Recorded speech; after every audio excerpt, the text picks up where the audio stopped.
יפה יותר, כי אני כל היום מצייר רק באדום. הרחובות, העצים, הילדים הרצים, הדרכים החורשות, הכרמים אדומים, אדומים, אדומים. כי אצלי על הנייר העולם הוא נהדר, פה הכל רועש וגועש, והכל אדום כאש.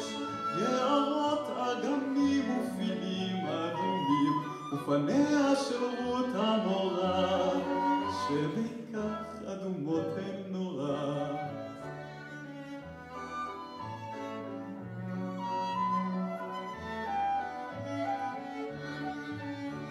האדום הלוהט הוא מספיק לי בהחלט, וצבעים אחרים